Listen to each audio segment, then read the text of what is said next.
Good morning, Camels, and welcome to Wake Up CU, the talk show for students by students. I'm Gray Barnhill, and my co-host today is Taylor Decker. Thanks, Gray. Welcome back from fall break, Campbell. How was your break?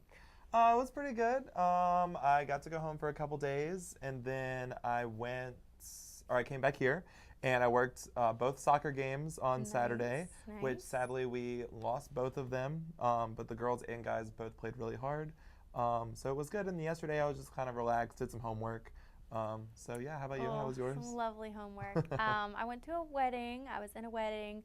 I got to go to a pumpkin patch. I did some fall stuff with my mom, and so it's just nice to be around family again. So it was a really good weekend. Yeah. I'm actually kind of sad to be back on campus. And are you done with? I have to I don't have any midterms. Okay, that's right. Yeah, you're done with midterms. Yeah, I just didn't know. Yeah. But fall break was still a good refresher coming back to campus. It was good. Yeah, I'm just mentally I'm not ready for the week. But we have a sweet surprise that should turn our world upside down. But talking about the world, we have a new segment called What's Up World, and with a few topics that we'd love to talk about. Well, let's check it out. The Royal Highness Duke and Duchess of Sussex are very pleased to announce that they are expecting a baby in the spring of 2019. This is their first child. They got married pretty recently, earlier this year, and Prince Harry and his wife. So it's very interesting. I'm so excited for them. It's going to be good.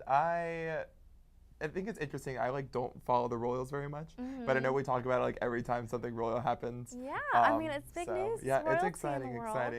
Breaking news this morning. So yes, it just happened. That's really awesome. And Prince Harry is 6th in line for the throne. Yeah, so it's Queen Elizabeth is just chilling right now. She's just having a grand old time with the throne, and then her son is the next in line, and he's in his 50s, 60s, or something like that. So he's getting on the older side. And then after him, then goes Prince Charles, I believe. Charles. And then he has 3 kids, so then they're all in line. And then it's Prince Harry. So he's just kind of chilling back of the race. He's the tortoise in this little race that's going on right now. So they're having a great time. So what else do we have today? Yeah, well, that's what's up in the world. So now we're going to jump into our hot topics.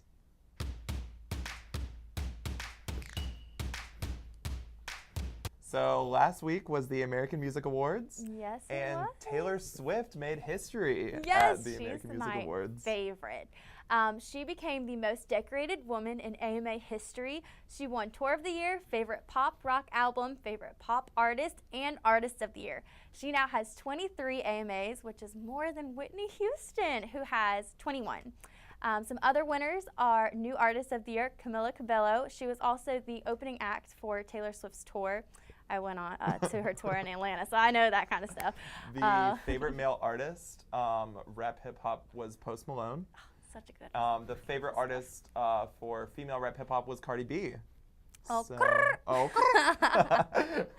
it was really awesome getting to watch all of that. Taylor Swift opened up the AMAs as well. Yeah, there were a lot of great performances overall. I also watched it. It was really, really enjoyable. So congrats to Taylor Swift. So that's on a high note. Yeah. On a low note, Hurricane Michael hit this past weekend. The storm intensified from a tropical storm to a Category 4 hurricane in less than 72 hours. The most powerful storm to ever hit the Florida Panhandle, the fourth strongest storm to make landfall in the U.S., worst since 1969. And these pictures that we're showing, this is a house that was on the Florida Panhandle. So it's kind of scary to think, too, Hurricane Florence was supposed to be Category 4 coming to North Carolina. Yeah. And we got very lucky that it went down to Category 1 or 2. Yeah, it hit us which it still did a lot of damage, but nothing as bad as Hurricane Michael that hit Florida. So thoughts and prayers out to them. Mexico Beach in Florida was just completely flattened, and it was just crazy, but North Carolina did feel some of the effects of this. We sure did. There was flooding kind of down towards the coast. I had friends who were hydroplaning on their way home. When they say drive safe for fall break, they really meant it this time because there was a lot of danger with trees, and my grandparents actually lost power this past weekend, Yeah, so they were hanging out at our house. There's a girl I follow on Twitter who said that her entire fall break was without power, which stinks. So she was happy to go home, but then she didn't have power when she got there, so kind of scary. But back to the high notes. Recently, the newest edition of the Campbell Times came out. I don't know if you have seen that. Let me take a look. Check it out. The front page, Gladys is back. So there was a big push for Gladys to come back as our mascot, kind of with Gaylord, and she's coming back in early 2019. So be sure to check that out. That's really exciting. They actually changed Gaylord's Instagram handle. It's now Gaylord and Gladys. So they're like prepping for her. She's coming. I'm excited to see them together. What else do we have? So this is one that I like to point out. We got a new desk in our studio, and so they did a story on that TV dreams come true. ABC 11 provides major upgrade to our studio. So that was really exciting, being there for the ribbon cutting and having all that was of a lot of fun. Really important people in our studio. There's some more important information about eating around campus. So there's articles about different dining halls and what students are looking for, what they're pushing for. So if you want to be sure that you're up on the latest news, of course, thank you for watching us, but you can also pick up the Campbell Times around campus. They do a great job. Editions come out every couple of weeks. They're also online. You can read they're them. online as well. You can follow them on Twitter and Instagram also. So lots of good information in that. Be sure to check out the Campbell Times. Keith Hills is hosting a foot golf tournament before they retire the course. Did you even know that they had a foot golf course? I didn't know. This is at Keith Hills. Yeah, I didn't know they had those. the foot golf course until they put out that they were having this tournament. And it's crazy to see that it's going away because I've never played foot golf. No one knows about it. I think it'd be so fun to do that. They tweeted at us to mention them, and I was like, oh, well, of course we're going to mention you. Yeah. So the tournament is Tuesday, October 30th at 3 p.m. It's located at the White Course, so you can just check in at the Keith Hills Golf Club. It's been around for years, but it is a hidden gem for Campbell University. I also consider our TV studio a hidden gem because no one really knows where we are. That's right. So you never know where we're going to be live. Have you ever played foot golf? Let us know in the comments of the video. I'd love to know how many people knew about it. I've read that it's on the bucket list for some seniors to play foot golf. But what's your lowest score on foot golf? Yeah, I guess it's golf, so I guess lowest score. I think that's how it works. With a soccer ball, so. Yeah, I'm not really sure. Kick it in. I don't know. Check us out. Let us know what your thoughts about foot golf are. Yes, and so this week we have some homecoming voting starting. Voting for this year's homecoming court will be done online at Creek Sync. It's a new format. They're not doing the paper ballots and having you vote in academic circle. So we're getting some more technology in here. It's a new app that they're trying to get all of the organizations on campus to register, and so everything's going to be a little bit more organized when it comes to organizations. And it's much easier for CAB to count the votes too, so you get a more accurate score and things like that. Yeah. But we had nominations last week or the week before. Last week. I'm not exactly sure, but voting for that is this week, and then homecoming's next weekend. Do you know anybody on court? I do know someone on court. Possibly. Me. But also a few other people that are in my classes, some really good friends of mine. Some other people that are actually here today are on court as well. Yes, we've got some news people behind the cameras who are also nominated. A lot of SGA folks, our student some government, athletes. Our student body president, who is going to be on for an interview today, so make sure to stick around for that. She's on homecoming court. So just get out and vote. Doesn't really matter who you vote for, but get out and vote. That's the most important thing. I'm so excited. Yeah. It's going to be a great week when that gets started. Yeah, I'm really excited. Anyway, so stick around. Right after the break, we will have our interview with student body president, Brittany Blewett.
Welcome back, Camels.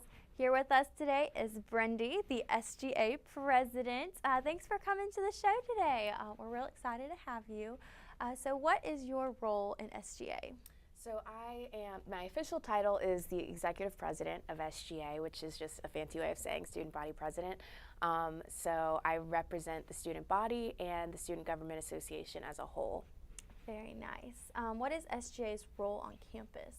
So SGA's role is to kind of make improvements and to advocate for the student body. So oftentimes students aren't really aware that we're here, or they're not really aware of what we do. So this year we're really trying to make students aware that we're here to serve them and here to, let administration know what changes they want to happen on campus. Yeah, I just became an SGA representative for the senior class, and it's just been really exciting. Yeah. I didn't realize how much work goes into every Congress, every resolution that gets made. How would you describe like a resolution on campus? So a resolution honestly just starts with an idea. So it can be either like a recommendation or just a regular resolution. But you write a resolution if you're an SGA member and either a student comes to you with an idea or you have an idea, and so you write it up. It's very formal. It's like our legislative process. So it has like a whereas clause and therefore clauses, and then you pass it through either a class or a committee, and then it goes to the rules committee, which kind of just checks it for grammatical errors and things of that nature, and then it goes to Congress the next day, and you present your resolution and it gets voted on, and then I sign it and take it to Dr. Besor. Very nice. So you've been at SGA for a while, right? Yes, this is my 3rd year. Oh, nice. So what has been the most impactful resolution that you've seen on campus? Ooh, that's a big that's one, a 'cause tough there's question. There's a lot of resolutions. Yeah, there have been a lot of resolutions. For our bigger events, we have to also write a resolution. So I would probably say one of those, just thinking off the top of my head. Yeah. My favorite change that I've seen is Orange Wednesday. When I was a freshman, it was just a golf cart. And now that it's grown into such a big event, it's like an academic circle, there's tabling, and the prizes have gotten better and better each year. I'm excited to see what all the new stuff is coming. Speaking of events, the Christmas tree lighting is coming up on my CAB calendar. So I was like, I circled it on my calendar. I look forward to it every year. Yeah. What kind of work do you guys put into that as the executive committee?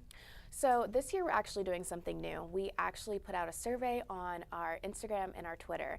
And it's just like a survey to kind of see what people want to see at the Christmas tree lighting this year. So it asks, have you been to the Christmas tree lighting before? What's your favorite part?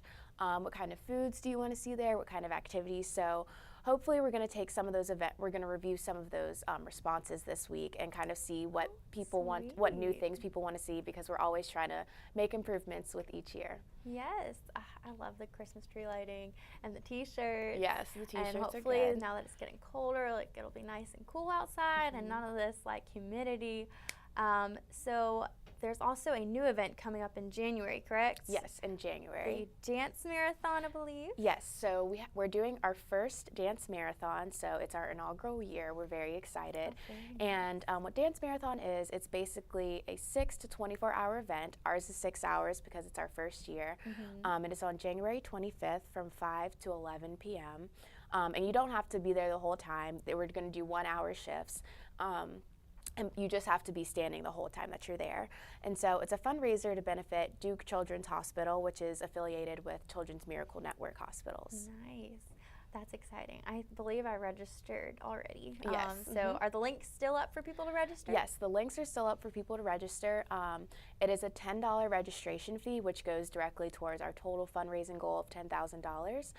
But we are hoping to do some discount days where you can get registration for 50% off, just so we can encourage more people to register. That's awesome. Yeah, I saw them SGA out tabling, and so I was like, oh, I've got to go register. And I'm super excited because I love to dance. I love to move. I'm being told to stand still up here, and it's always a hard thing for me because I like to move a lot. So what differences have you made during your reign as president in SGA so far? Yeah, so we're still kind of getting started and back into the swing of things. The hurricane kind of threw off some of our congressional meetings, so we're still getting back into everything. But some initiatives that Erin and I really want to focus on. Erin, my student body vice president, she really wants to focus on mental health awareness and sexual assault awareness, and then I'm focusing on diversity and inclusion efforts and increasing student voice. So those are kind of like our strategic plans for the year. So we don't have anything set in stone as of right now that we want to do to reach those goals, but we're still working on it. Those are some awesome goals. I'm really excited to see what you guys do during the rest of the school year.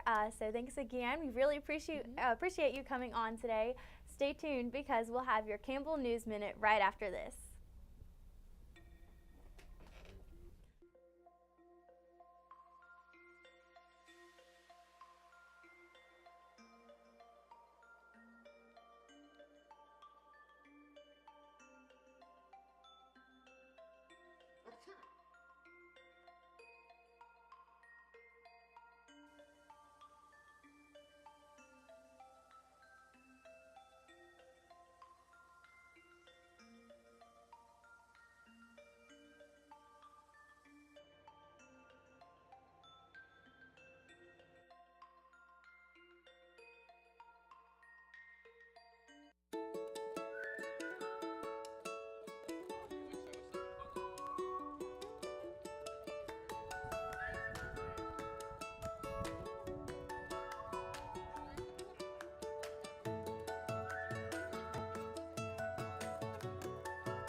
Hey guys, is it game day? No, it's Orange Wednesday. Each week on Hump Day, the Campbell University Student Government Association hands out prizes to students who show their school spirit by wearing orange. Be sure to wear orange and visit the table in Academic Circle. We want you. We want you. We want you to wear orange on Wednesday. And get a prize from SGA. Welcome back. Here's your Campbell News Minute for October 15th. Students have been nominated for the homecoming court, and it's time to vote for the ones that you want to see on the field on October 27th. This week, you can vote on Creek Sink, so go cast your vote for your friends on the court. Our Campus Activities Board will be hosting the 2018 Bark for Life event on Tuesday, October 16th at 6:30 p.m. The event will take place before the men's soccer game at Eakes Athletics Complex. The first 100 people to bring their dog will receive a matching dog collar, charm, and bracelet. All proceeds benefit the American Cancer Society. If you can't make it to the State Fair, stop by Marchbanks Dining Hall on October 16th for a State Fair-inspired dinner. The dinner will feature specials such as a nacho bar, mac and cheese bites, and corn dogs. If you don't have a meal plan, don't worry. Camel Bucks and debit cards are also accepted. Campbell University's student athletes recently partnered up with Hope Happens Here, a mental health awareness group that focuses on the mental health of student athletes. With practice games and multiple weekly meetings, student athletes have a lot of pressure put on them during their 4 years. Physical injuries are just as important as mental health issues, and seeking out treatment is a sign of strength, not weakness. Make sure to follow @GoCamelsHealth on Twitter, and remember to spread the word about the importance of mental health, so together we can help break the stigma. That's your News Minute. Stay tuned, because right after this, we'll have a sweet treat.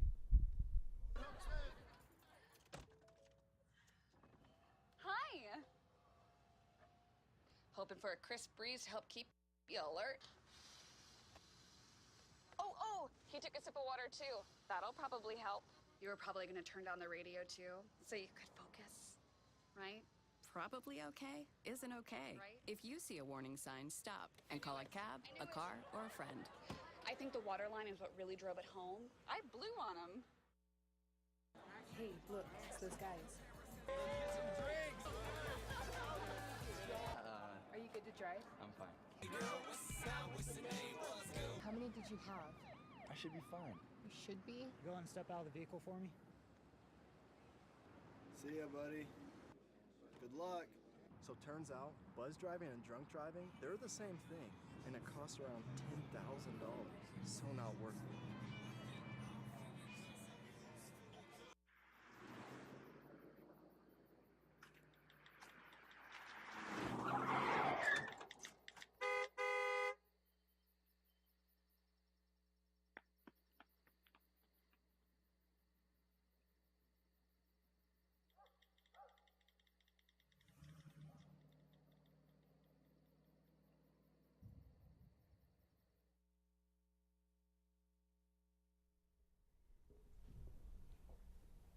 Welcome back, Camels. As you know, it's kind of state fair time right now. So we have a sweet treat inspired game. It's like a, you know, like those like carnival games and festival games. Like that's kind of like the persona that we're trying to go with. So we are gonna play. I guess it's called like donut on a string. So we have some helpers up here, ladies. What are we doing? We got the so string. We have donuts on a string, and Taylor and I are going to compete to see who can eat it the fastest. I mean, it's either this or a hot dog competition. So who gets hot dogs at 8 in the morning? Donuts. All right. So you ready? Can All one of y'all count us down? Okay. 3, 2, 1. I can't get the donut.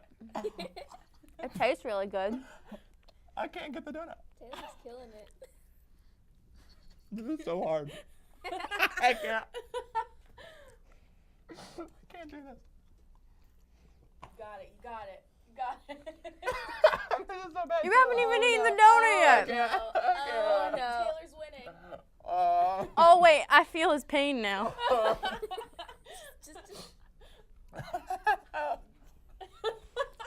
can't do this. Yes, you can. This is really good. I can't.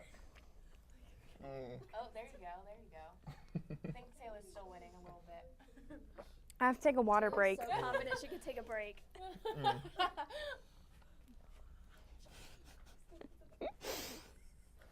It's about to fall. Oh, so's this one. You got No it. hands. It's about to fall. Taylor, can I just call it and you win? Because I can't. Oh. All right, Taylor wins. I'm done. Well, thank you guys for helping us out. We'll be right back with your Monday motivation, so stay tuned. Woo! Recently, our country has witnessed catastrophic devastation. Hurricanes and flooding have upended lives and livelihoods. Across this great country, Americans have answered the call. That special calling that compels us when others are down, to step up and do whatever it takes. America's at her best when, against all odds, we come together and lift each other up. Please donate to oneamericaappeal.org. America needs you. Thank you. Thank you. Thank you. Thank you. Thank you. All right, Camels. We've got another week ahead of us, which means we have a Motivation Monday. That's right. So our Motivation Monday for this week is a quote that I found online. So it says, let your smile change the world, and don't let the world change your smile. That's so positive. Yeah, it's a really positive quote. Smile big this week. It's going to be a great week. We just got back off of a wonderful break. Yes, we so did. everyone should be rested up, and we are ready for another week. So yes. That's your Monday motivation for this week. But make sure to tune into our other shows tonight and Wednesday night for our Campbell Now News. And that's another episode of Wake Up. See you.